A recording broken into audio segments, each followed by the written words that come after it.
Sa video na ito ay pag-usapan naman natin ang storya ng buhay ng first kapuso male housemate ng Pinoy Big Brother Celebrity Collab Edition 2.0 na si Heath Hornales. Siya si Heath Michael Hornales o mas kilala sa tawag na Heath Hornales. Siya ay pinanganak noong May 5, 2009 na ngayon ay 17. Siya ang fighting prince ng Taguig. Si Heath ay pinanganak ng pamilya na mula rin sa showbiz dahil ang kanyang ama ay isa ring aktor at stuntman na si Michael Roy Hornales. Napakahusay din na aktor ng kanyang ama at nakakasama ni Coco Martin sa Ang Probinsyano. Maliban sa pagiging stuntman ng kanyang ama, isa rin itong martial artist. Sa kanyang paglaki, ang kanyang ama mismo ang nagturo sa kanya ng martial arts at iba pang contact sports tulad ng taekwondo at boxing. Dahil sa martial artist ang kanyang ama, hindi ito sorpresa na si Heath ay nag-share din ng parehong hobbies tulad ng kanyang ama. Multi-talented naman talaga itong si Heath Hornales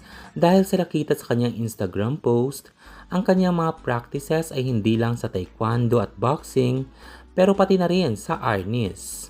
Siya ay nag-skateboarding din, motorbike riding at basketball. Dagdag pa sa napakahabang listahan ng kanyang mga talento, siya ay nagpe-play din ng gitara. Itong sparkle star na si Heath ay gumawa rin ng guitar rendition na Beat It ni Michael Jackson. Siya ay nakapag-jam din with fellow sparkle artists na si Gio at Gia sa tune na Irish ng Go-Go Dolls. Si Heath ay nagsimula sa kanyang acting career kasama ang GMA noong 2020. Pagkatapos nun, siya ay lumabas na sa iba't ibang kapuso shows tulad ng Lolong at Pepito Manaloto. Kalaunan siya ay palaging nakikita sa mga batang Riles. At siya ay gumanap bilang si Jello para ma-showcase ang kanyang action star skills. At sa Encantadia Chronicles, Sangre bilang Caleb na anak ni Governor Emil. Recently, si Heath ay nakapag-graduate sa junior high school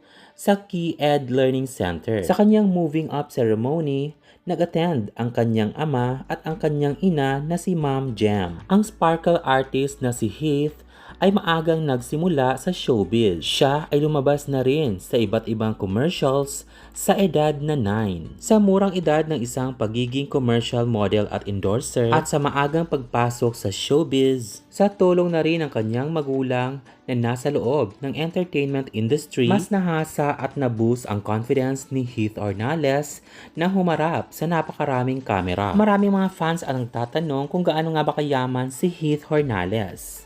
Ang kanyang estimated net worth ay nasa 20 hanggang 40 million pesos. Maraming mga fans at supporters ang nagsasabi na tila si Heath Hornales na talaga ang magiging big winner. Isa ka rin ba sa mga fans at supporters ni Heath Hornales? At sa palagay mo, ano ba kaya ang magiging place ni Heath sa Big Night? Mag-comment na at mag-subscribe para palaging updated sa aking showbiz updates. Thanks so much for watching!